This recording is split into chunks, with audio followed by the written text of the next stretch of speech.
My name is Whitney Bruhn, and I will be your student's English 1 teacher for this year. Tonight, I'm going to take you through a brief overview of what we study in English 1 in our gradebook, and I will also show you some of the projects that we work on during the year.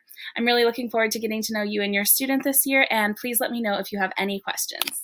So to start off with, I just wanted to give you a brief overview of what we work on and what we study in English 1. Before we get started with that, I did just want to take another minute to introduce myself. So like I said, my name is Whitney Bruhn, and this is my 5th year teaching in Belton.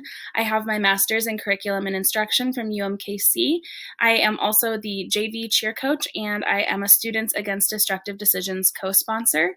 My email address is right there on the screen, so if you need to get in touch with me for any reason, email is the best way to get a hold of me. So for this year, we have our units organized into different sort of themes.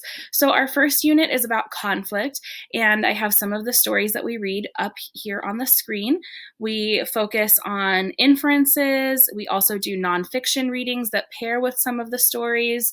Students have writing assignments, so there's a lot that goes into it more than just reading these stories, but these are the main texts that we use. Our next unit is focused on communication, so we will be working with mythology, not only Greek and Latin mythology, but also myths from other cultures, and we will be reading excerpts from the Odyssey. Our next unit is about responsibility, and in this unit, our focus text is Romeo and Juliet, and we do an expository essay on the life and times of William Shakespeare before we get into that. Then our 4th unit during second semester is on courage. Our main text for this is To Kill a Mockingbird. We also do a lot of historical background information about the 1930s, about things like the Scottsboro Boys, the Jim Crow laws, the Great Depression, the Dust Bowl, and so on. And we will actually be covering this unit at the same time as the history teachers are going over the Great Depression. Our final unit is culture. So in this unit, students get to pick from one of these novels, and they read it in what's called a literature circle. So they will be assigned to a group that is all reading the same book.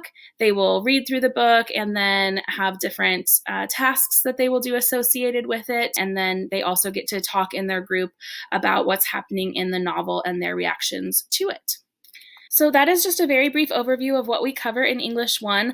Like I mentioned, these are just the anchor texts that we use, so we do cover a lot of state standards that are not represented on these slides.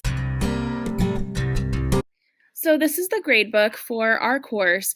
There's just a couple of things that I want you and your student to be aware of.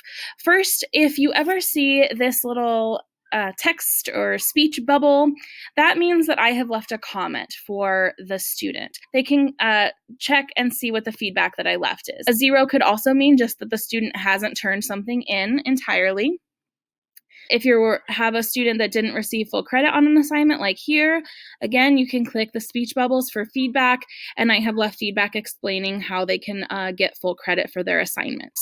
If you see a little piece of paper in the score column or a T like this, that just means that that assignment has been turned in and is waiting to be graded by the teacher. So if you're checking, your student says that they've submitted whatever assignments, then you can kind of check and see if there's a T there or a little piece of paper, then that means that something has been submitted and is waiting to be graded. If you see an EX in the gradebook, that means that the student is excused from that assignment and does not have to complete it. It is not affecting their grade negatively in any way. Dashes just mean that something has not been turned in. So that is just a brief overview of our gradebook.